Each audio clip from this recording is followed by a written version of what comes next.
Om lekker om so saam te sing, nee. Ja, dis om. Ja.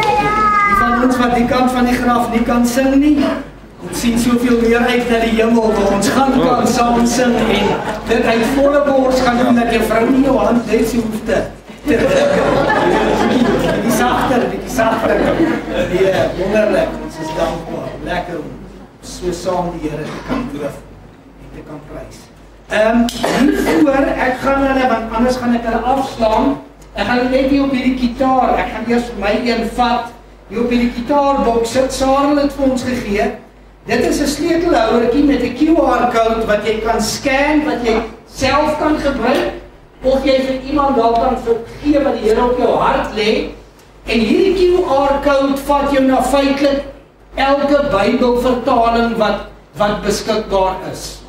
So dan het jy die geleentheid om daar te kan gaan kies watter vertaling jy wil lees, of vir iemand wat sê, ek het nie 'n Bybel nie, ek kry hom nie in my taal nie. Hierdie is die ideale geleentheid om te kan wees, waar is die daar wat ons met die Nuwe Testamente en die hele Bybels rondgeloop het om uit te deel, nou kan jy sommer hierdie net so vat en sê, daar gaan hy, jy het nie weer 'n bakkie nodig met 'n sleepwa nie, jy het net 'n QR-code nodig. Wonderlik hoe die Here die tegnologie ook gebruik in sy koninkryk. En as daar iemand is wat die Here op jou hart lê, jy wil graag vir hom 'n Bybel gee, wil ek vir jou sê, hierdie is 'n wonderlike geleentheid daarvoor. Dankie Sarel. Ons waardeer dit, ons gaan dit gebruik, en die hemel gaan eendag getuig van wat gebeur, dat dis wanneer mense, ons het verlede week het ook gesê, dis nie die woorde van 'n prediker nie, dis die woord van God wat 'n hart verander. Geen mensewoorde kan iemand anders se hart 'n ewigheidsimpak maak. Ons luister en ons kyk maar na die politici, hulle het baie mooi woorde vir 'n oomblik, hulle kan ouens opsweep, hulle kan dit maar 'n week, 2 later is dit verby, ja, niks permanent verander nie. Die woord van God bly vir ewig. En wanneer hierdie woord uitgedra word na mense toe, wanneer ek en jy dit lees, wanneer ons dit uitdra, is dit wanneer ons 'n verandering begin sien in ons gemeenskap. Dis net God se woord. Nie wat ons sê, sy woord sê nie. Dis sy woord. Want hy sê, sy woord sal nie leeg na hom toe terugkeer. So kom ons, dit is ons boodskap wat ons uitdra. God se woord. Nie ons opinies nie. Kom ons sê, maar die Bybel sê. Kom ons lees. Dis wat die Bybel sê. Dis nie wat ek sê nie. Dis nie wat ek dink die Bybel sê nie. Dis God se woord. Want hy sê daai woord kom nie leeg. Kom ons bid saam. Here Jesus, ons sê vir U so baie dankie vir die voorreg wat ons het, vanoggend by mekaar te kan wees as die kinders. Ons kon so lekker gesing het. Here, dit is vir ons heerlik om ons lofprysing net vir U te kom teruggee en te sê, Here, U is onbeskryflik groot. U genade is so groot. Here, U het ons kom in staat stel om halleluja te kan sê, ten spyte van moeilike omstandighede baie keer, dinge wat skeefloop, ten spyte daarvan ons hande in die lug te kan sê, halleluja, ons God is goed. Maak nie saak wat gebeur nie. Dankie. Dankie dat dit die getuienis van ons hart kan wees vanoggend, dat U is vir ons onuitspreeklik goed. Here, miskien voel U naby aan ons harte vanoggend. Miskien is ons op 'n plek in ons lewe wat U baie ver van ons af voel, as gevolg van situasies en dinge wat gebeur en besluite wat geneem word, en dit voel vir ons, U staan net aan die buitekant. Here, dit gaan nie oor ons gevoel nie. Ons glo vanoggend, U is onuitspreeklik lief vir ons. Ongelooflik lief vir ons. U gee om vir ons, U sorg vir ons, U dra ons, U koester ons, U beskerm ons, U bewaar ons. Dis na U toe wat ons kom vanoggend, ons liefdevolle Vader. Ons Papa Vader, wat net die beste vir ons in gedagtes het. Ons wil kom hoor en kom ontvang dit wat U vanoggend op U hart het vir ons. Ons bid dit in Jesus se naam.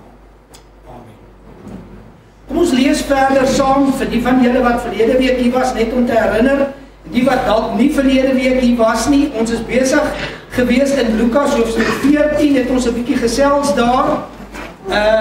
Veral ook daarna die feesmaal van God wat Jesus vertel het terwyl die fariseërs bymekaar was en al hierdie hooggeplaastes van die kerk, en het Jesus net vir hulle kom vertel, die gedagte daar wat ons kry by die gelykenis van die groot maaltyd, is dat die feesmaal is gereed, God het alles gedoen van sy kant af, en die uitnodiging gaan uit. Dit het eers uitgegaan na die Jode toe, en toe die Jode dit nie aanvaar nie, toe gaan dit weier en weier uit in die strate, in die lanings, waar ook al, en die Here Jesus het gesê, bring hulle in, totdat my huis vol is.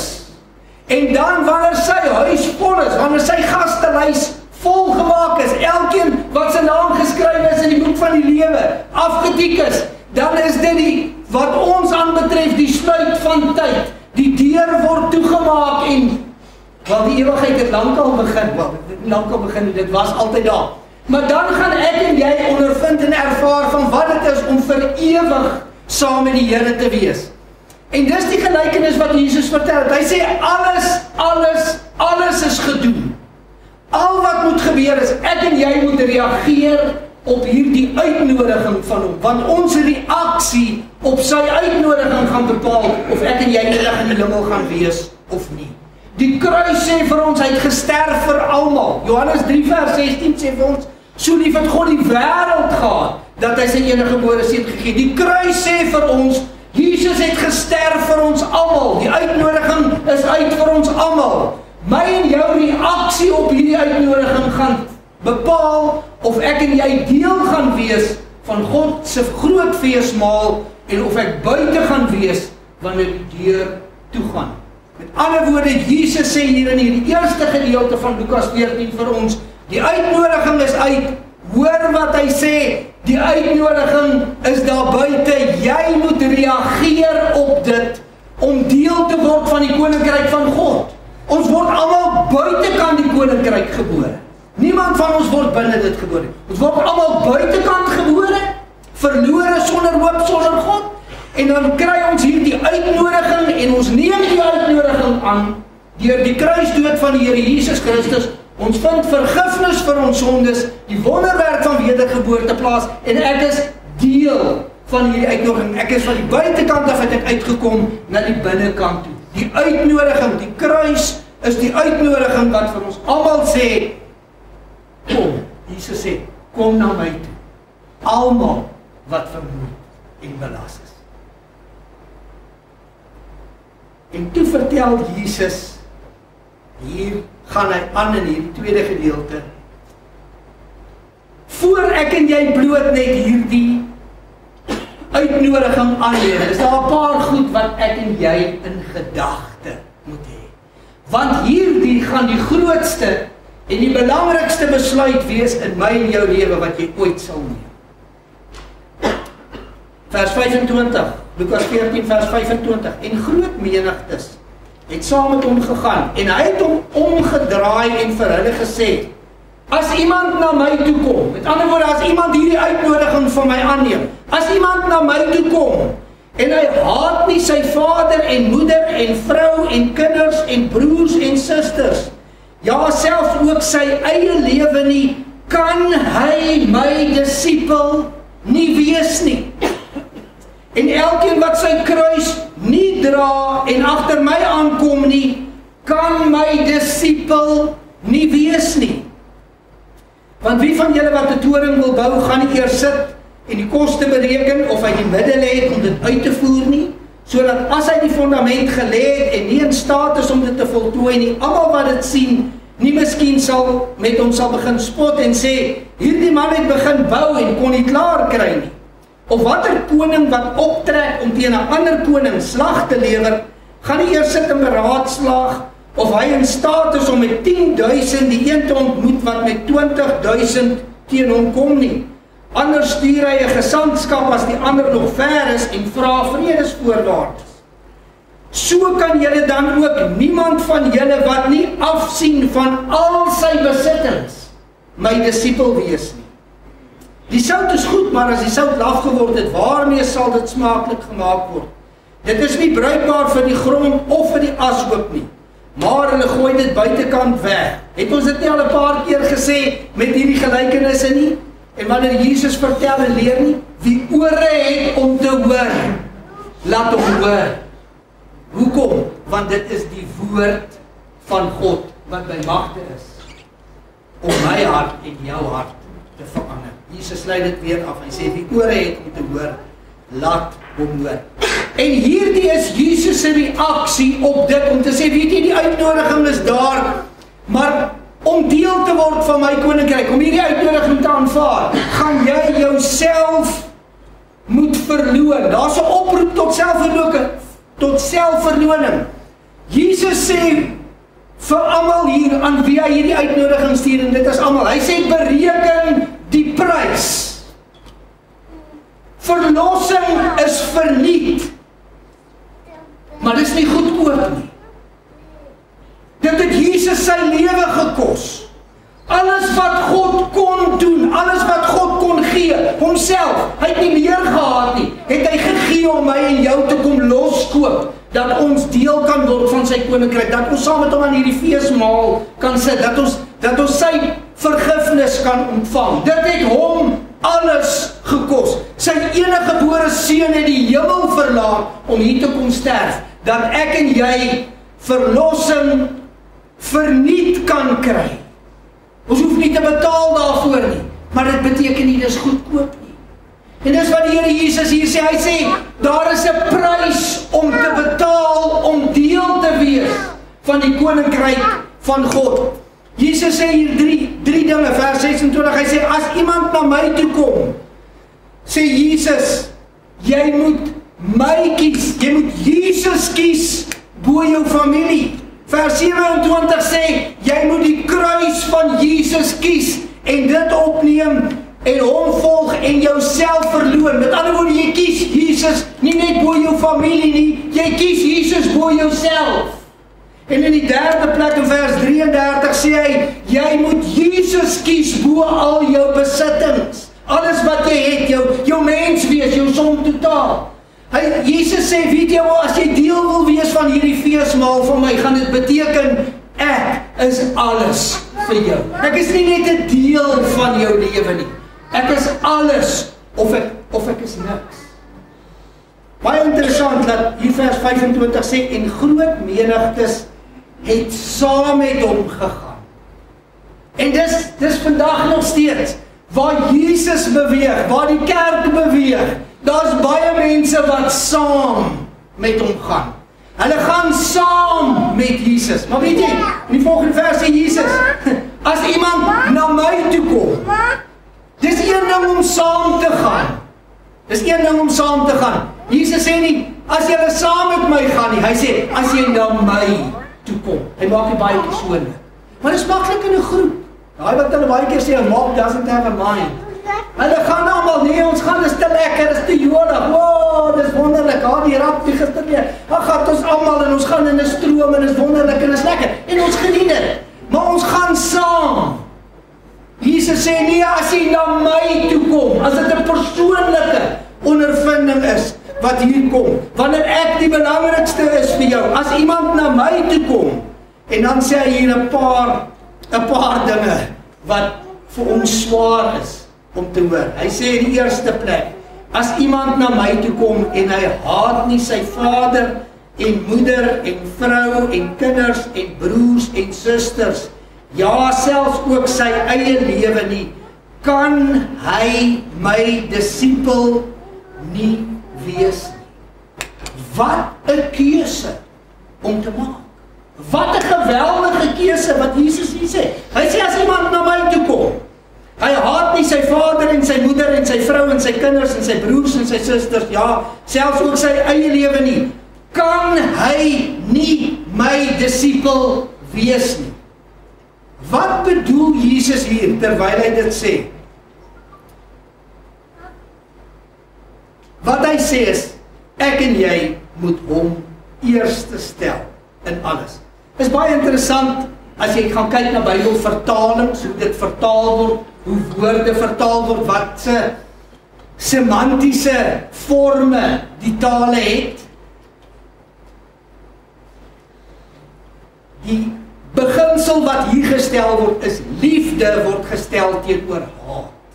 In die Aramees, liefde en haat word teenoor mekaar gestel. 'n baie beter vertaling sou gewees het, en ek het baie gaan oplees hieroor, die Engels druk dit baie mooi uit, sê, you need to love less. Haat is 'n verskriklike ding, om te sê ek moet my pa en my ma haat, ek moet vir Karen haat, ek moet my kinders, nee, ek wil hulle nie haat nie. Hoekom sal ek dit wil doen? Dis dan God se beste mense op hierdie planeet wat hy vir my uitgekies het. Dis nie wonderlik nie, hè? Want ons elkeen het die beste mense gekry, want God het hulle uitgekies vir my. To love less is wat dit beteken. As iemand na my toe kom, moet hy sy vader en sy moeder en sy vrou en sy kinders en sy broers en susters en self sy eie lewe minder lief hê as vir homself, want anders kan hy nie my disipel wees nie. To love less. Dit beteken nie to stop loving nie. Nee, glad nie. Ons moet lief wees. Ons moet lief wees vir mekaar. Ons moet lief wees vir ons familie, vir my vrou, vir my kinders. Dis nog die beste wat ek kan gee, is wat ek gee vir hulle. Die beste opvoeding, die beste wat daar ook al is. Ons is lief vir mekaar, ons gee om. Jesus sê nie, nee, laat hulle krepeer van ellende. Haat hulle, wees sleg met hulle, wees ongeskik met hulle. Ruïneer hulle nie, glad nie dit nie. Al wat Jesus sê is, moet net nie dat jou familie belangriker word as die Here Jesus nie. Want het ons dit nie verlede week ook gesien in die gelykenis nie? Toe die uitnodiging kom, toe het hulle goed wat belangriker is. Hulle het gesê ja, hulle kom. En toe sê die ander een, nee, ek het 'n stuk grond gaan koop. Ek moet nou daarna gaan kyk. My besigheid is vir my belangriker. My beleggings is vir my belangriker. Die ander sê, nee, ek het 5 paar osse gekoop. Ek moet nou met hulle gaan ploeg terwyl die feesmaal aan die gang is. Sy besigheid was vir hom belangriker. Besigheid is belangrik. Beleggings is belangrik. Familie is belangrik. Janie het net gesê vir ons, ek het 'n vrou getrou. Here, ek het 'n vrou getrou. Ek kan nie nou na die partytjie toe kom nie. Wat is besig om te gebeur? Verskonings. En hierdie is nie 'n verskoning wat Jesus enigstens kom aanbied, dat ons sê, maar ek kan nie Jesus dien nie, want dan sê ek moet my pa haat, ek moet my ma haat, ek moet my vrou haat en sleg behandel, ek moet my kinders sleg behandel, nee, ek sien nie kans daarvoor nie, so, dis glad nie wat hy bedoel nie. Ek en jy moet net nie toelaat dat hierdie godly things, hierdie goddelike goed wat hy vir ons gegee het, in ons pad kom staan, dat dit vir ons belangriker is as God self nie. To love less. En baie van ons, en ek hoop almal van ons is, ekskuus vir die Engels, invested in ons families, dat ons belê in mekaar, ons belê in ons verhoudings. Want weet jy, miskien is daar van ons wat 'n geldjie in die bank het, miskien is daar van ons wat eiendom het, great, as jy het, wonderlik, prys die Here is goed vir jou. Maar as ons hoop in daai goed sit, is dit te vergeefs. My en jou vreugde vind ons in hierdie lewe in verhoudings, die naaste verhoudings met mekaar, nie in geld nie, nie in goed nie, ons vind dit in verhoudings. En daarom is dit nodig dat ek en jy in ons verhoudings, in ons gesins en familie en vriende verhoudings moet bou. Maar wat Jesus sê is, my verhouding met hom is belangriker as my verhouding met hierdie. Belê in jou familie, ja, spandeer tyd saam met hulle, maar God moet vir jou belangriker wees as jou familie. En ek moet myself dit baie keer afvra, is dit in my besluitneming, plaas ek God eerste of is dit my familie? Is dit my en Karen se behoeftes of is dit God en sy koninkryk se behoeftes? Is dit vir my kinders en my kleinkinders of is dit vir God se koninkryk? Wat is die belangrikste? Want die Here Jesus soek nie iemand wat hierdie uitnodiging aanvaar het, maar en jy sit in hierdie feesbanket en jou hart is nie by die bruidegom nie, jou hart is by jou mense daar aan die buitekant nie. Jesus sê hier, dat as ek my familie en my vriende kring bo hom kies, kan hy nie my disipel wees nie. Die tweede punt wat hy hier aanraak in vers 27, en elkeen wat sy kruis nie dra en agter my nie aankom nie, kan nie my disipel wees nie. Dit beteken van selfverloning. Om jou kruis te dra, is die beeld wat Jesus hier vir ons skep in die Nuwe Testament. Wat het dit beteken toe Jesus sy kruis gedra? Wat was sy uiteinde? Sy dood. As die Jode iemand gesien het wat 'n kruis dra, het hulle geweet voor die son sak vanaand, is daai ou op 'n kruis, dan hang hy aan 'n kruis en daar sal hy hang totdat hy doodgaan.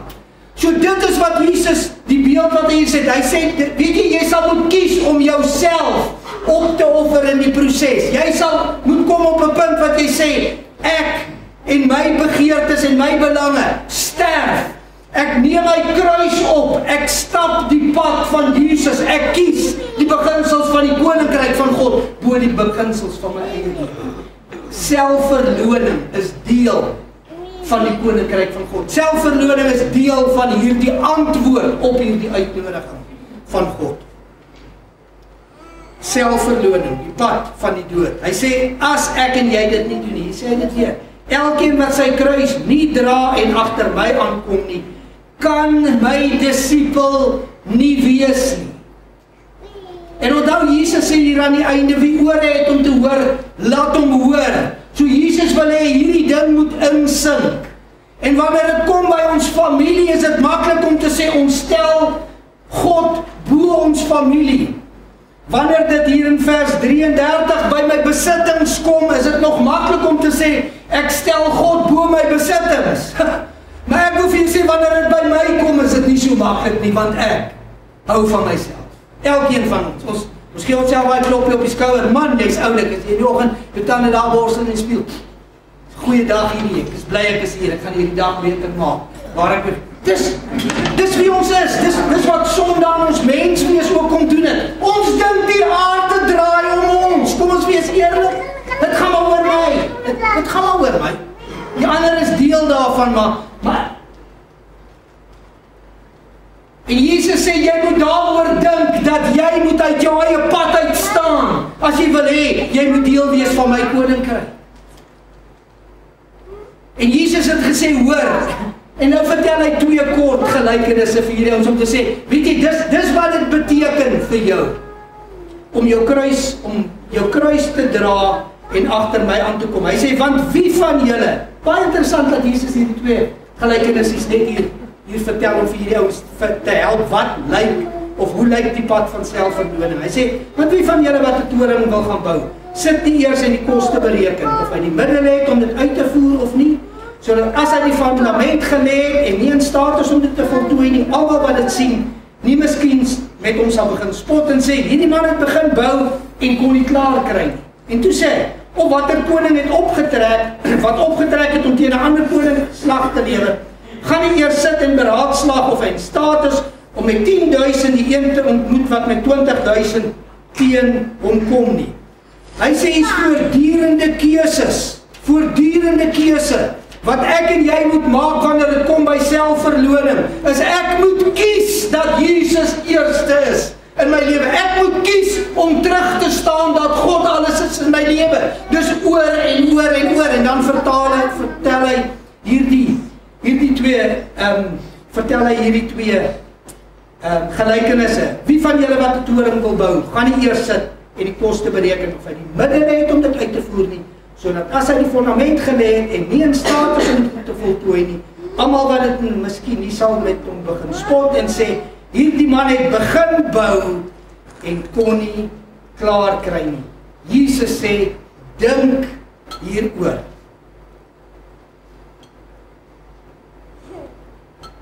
Jy kan nie, in hierdie geval 'n toring, of 'n huis, of 'n heining, of 'n hek, bou, voor jy nie die koste gaan bereken. Het ons almal nie al daai fout gemaak?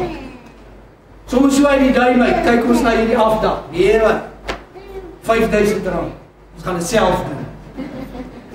Die eerste R5.000 is lankal klaar, toe is die staal nog nie afgelewer, van BHL-dienste of Stanley of waar nie, toe is die R5.000 klaar. So, okay, maar nou moet ons, of ons moet self die gate grou, of ons moet 'n man huur om die gate vir ons te grou, so daar gaan nou nog 250 of R300 vir die man wat die 8 pale moet plant, nou so, ready mix, daar gaan ons builders toe of Chamberlains toe, daar is het nog R700 later, nou is daar nie genoeg lemme in die cut-off machine nie, daar is nie genoeg welding, nou gaan ons na R8.000 toe. En nou sit hierdie kant en daai kant, en toe kom my vrou uit en sy sê, so watter simplate gaan jy opsit? Ja, okay. Ons ken daai ding, van ons het nie gaan sit in die koste bereken. En wat gebeur dan? Ons ry ons almal by sulke plekke verby, sê, hoe lang terug het hierdie plek begin? Daar staan. Ons weet ons van so'n groot plek, daar Moreletta Park. Julle onthou daai, ek lees nou die dag weer 'n artikel, hulle sê 3.7 miljard rand, en dit was 15 jaar terug, 3.7 miljard rand van beleggers wat daar ingegaan het. Hy staan leeg. Iemand het nie die koste doen. Want sy geldies was klaar. Toe die ding 3 kwart klaar is. Ons het almal hierdie tipe projekte. Dit is die lekker van Jesus se gelykenisse. Hy bring hulle so af, ons weet dit almal. Ons het almal ons toringkie ergens. Ons steek hom baie keer weg vir mense. Maar wat sê Jesus? Dink hieroor. Dink, voor jy sê, ja, ek stap hierdie pad agter u aan. Voor ek sê, Here, ja, ek kies om myself te verloor. Dink wat dit jou gaan kos, want dit gaan vir jou meer kos as wat jy gedink het aan die begin. Maar so, Jesus, ja, Jesus maak alles reg. Jy weet alles wat stukkend is, maak Jesus reg. Hy sorteer net alles uit. Hy's my probleemuitsorteerder. Kom. Daar's baie meer. 'n Verhouding met die Here Jesus is baie meer as net die Jesus is goed. Maar die swaar tye kom ook. En dan voel dit vir my staan aan die buitekant en dan maak dit nie vir my sin nie. En dan moet ek kies om myself terug te stel en Jesus bode te stel. En Jesus sê bereken die koste. Maar ook bereken die gevolge daarvan. Want anders as hy nie in staat is om dit te voltooi nie, almal wat dit sien, sal met hom begin spot. Dis die gevolge daarvan. Jesus sê, dink daaraan, as jy hierdie uitnodiging aanvaar, kan my koninkryk nie bekostig, dat die mense later na dit wys en sê, dis typies die kerk. Dis die kinders van die Here. Hy was daar, toe kom hy tot bekering, en toe begin hy die pad van die Here stap, maar wat is hy nou anders as ons? Nee wat? Nooit die koste bereken van wat het gewees nie. En jy word, ek wil nie sê die laughing stock nie, maar mense verwys na dit en sê, as dit gebeur, gaan gebeur. Gaan nie lang hou nie. Hoekom het dit nie lang gehou nie? Want ek kon nie lang by die spotlight wees nie. Ek moes die aandag kry. En Jesus sê, staan terug, kies my oor en oor. Voor jy hierdie uitnodiging van Jesus wil aanvaar, en ek is jammer oor die Engelse woorde, do you have what it takes? Daar's nie vir my 'n beter beskrywing as dit nie. Do you have what it takes? Sien jy kans om jou familie onder Jesus te stel? Sien jy kans om jouself onder Jesus te stel? Want hy sê,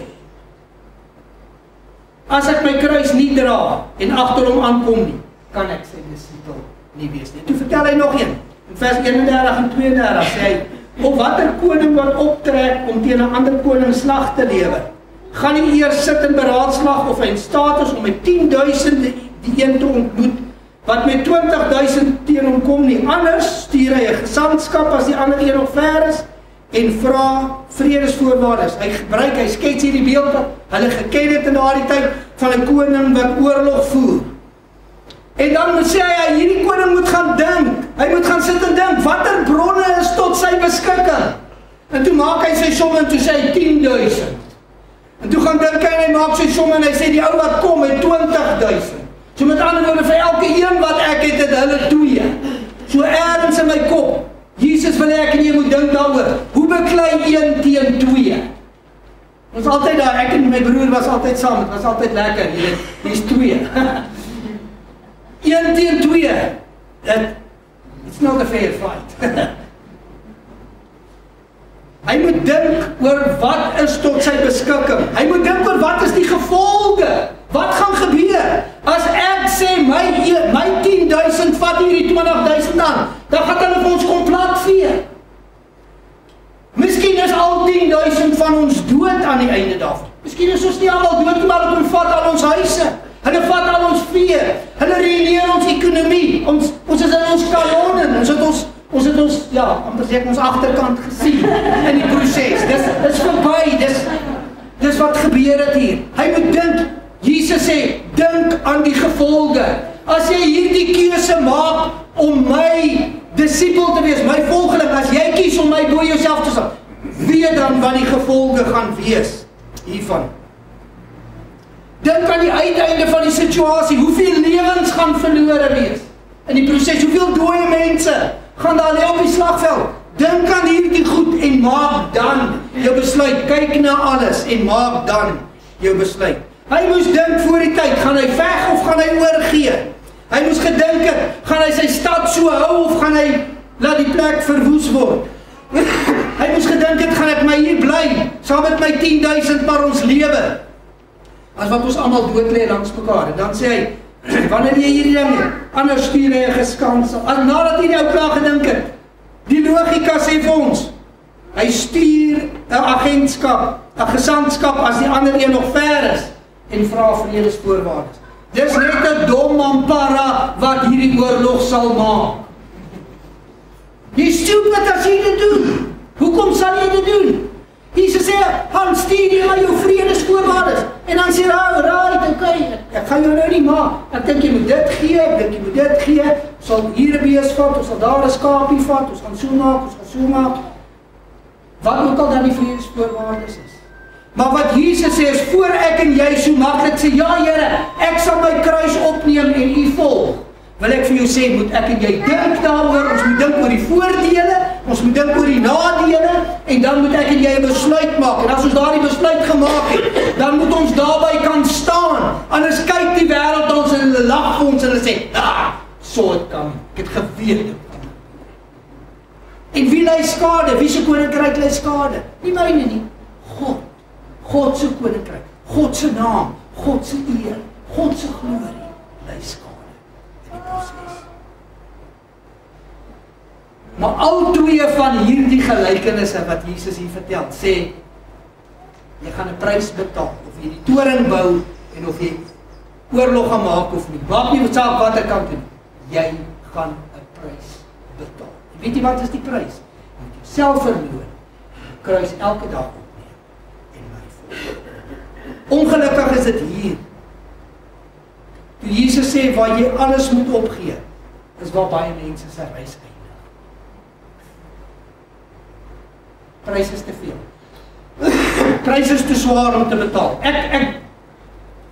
Ek maak 'n kompromie, Here, op my terme, op my manier, op my tyd. Ek gaan nie dien, Here, maar ek kan nie. Ek kan nie u kies bo myself en alles nie. So dan gaan die kere wees wanneer ek nie gaan kies, Here, maar daar gaan definitief maar die kere wees wat ek myself ook maar sal moet kies en na my eie belange en dinge in die eerste plek moet omsien voor ek na u saak en u koninkryk en u mense omsien. Prys is te hoog. Vers 33 is die derde een wat Jesus vir ons sê, die derde beginsel wat hy sê. Hy sê, so kan dan ook niemand van julle wat nie afsien van al sy besittings my disipel wees nie. En baie keer sê ons, Here, daar is baie goed waarvan ek sal afsien. Ek weet nie hoe lyk julle garage nie, manne, maar ek weet hoe lyk my garage. Ek weet hoe lyk my vrou se kas waar sy haar lappies en goedertjies het. Daar is baie goed wat we will gladly part. Jy kan hulle selfs kom pak en kom vat en sal hulle vir jou gee. Dis maklik om te sê, ja, al my goedjies, ek gee alles vir Jesus, daar is baie goed wat ek wens. Ja, wens nie hulle breek in en kom haal het nie, want dan is dit nie my probleem nie, maar ek wens ek kan net van hierdie goed ontslae raak. Want ons gaar op. Vra maar van Johnny en Brenda, hulle is besig om te trek. Dis wanneer jy na jouself kyk en sê, waar kom hierdie goed vandaan? Dis 'n nuwe ding, dis nie 'n nuwe ding nie. Hy is al 15 jaar hier, maar vir my is hy weet nie. Ons maak by mekaar, ons goed wat ons maklik van afsien. Maar Jesus sê, so kan ook niemand van julle wat nie afsien van al sy besittings my disippels wees nie. Jesus het gesê vir die ryk jongman ook, gaan verkoop alles wat jy het en kom dan hier en volg my. Hoekom sê Jesus dit vir hom? Hy het dit nie vir almal gesê wat hom volg nie. Dit was die ryk jongman, daai man se rykdom was sy God. Dit het tussen hom en Jesus gestaan. En vir baie van ons staan ons besittings in die plek van God.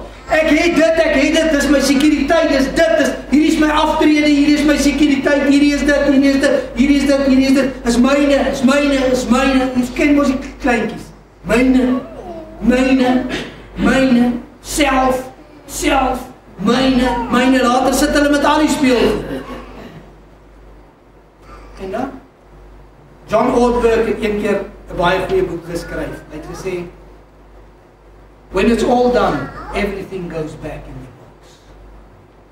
Dis die waarheid. Ons speel Scrabble of wat ook al, en ons speel maar as ons klaar, oeps, dan gaan hy terug in die boks. Dis dieselfde met my en jou lewe. Ons het al hierdie goedjies, al hierdie besittings, en hulle is vir ons kosbaar. Kyk, daar's goed wat naby aan ons harte is. Maar aan die einde, gaan hulle allemaal in die boks. Ons vat nie een van ons. Maar my antwoord op Jesus se uitnodiging beteken, is ek saam met hom in die ewigheid of nie. Want ek kan nie, so kan niemand van julle wat nie afsien van al sy besittings, my disippels wees nie. Beteken nie, ons gaan geen môre alles weg nie. Dis hoekom Jesus hierdie gelykenis ook vertel. Hy sê, julle moet hoor en julle moet dink. Want as jy môre al jou goed fisies weggee, Woensdag gaan kry ander hy jou oproep, dan sê hy, ons het ons ketel weggegee. Vir 'n ou wat nie elektrisiteit het nie, maar ons het gevoel is die regte ding om te doen, kan ons 'n kookwatertjie daar by jou kom kry. Daar's nie dalk 'n ekstra keteltjie by die kerk. Dis glad nie die beginsel nie. As ons nou by die huis kom, pak ons alles op die sypaadjie en sit en wag vir die wederkoms van Jesus nie, want dis wat ons gedoen het nie. Nee! Hierdie goed kan net nie belangriker wees as Jesus nie. En ongelukkig is ons goedjies belangriker as Jesus. Baie keer ons skerm vir hulle, ons wil net meer, ons myne, nog. En dit word ons hoof fokus. Jesus sê, staan terug, jy met jou goedjies, maak my eerste. Dink wat dit vir jou gaan kos.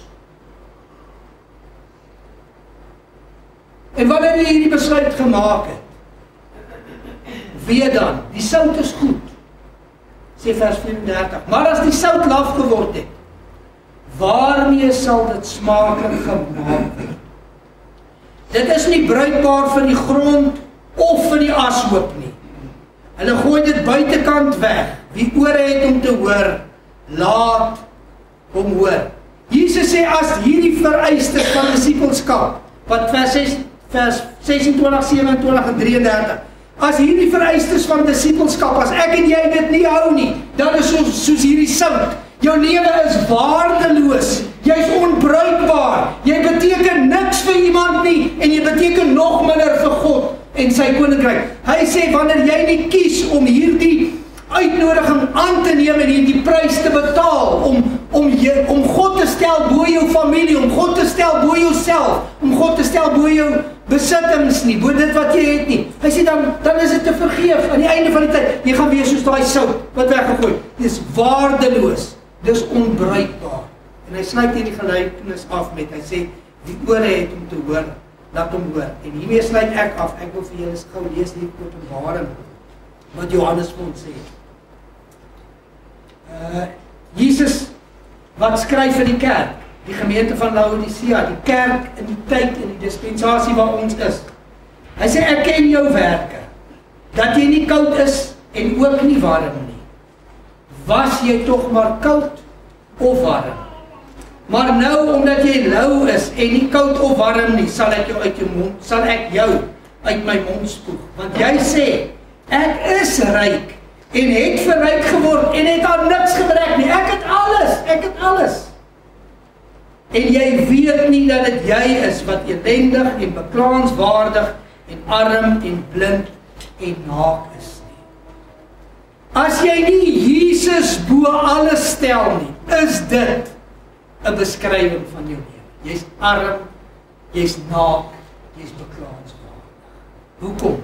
want jy kies die verkeerde prioriteit. Jesus bo my familie. Jesus bo myself. Jesus bo my besittings. Jesus bo alles.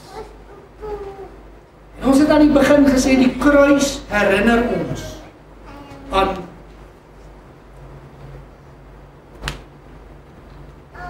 die feesmaal van God. Die kruis herinner ons aan hierdie prys wat die Here Jesus betaal het.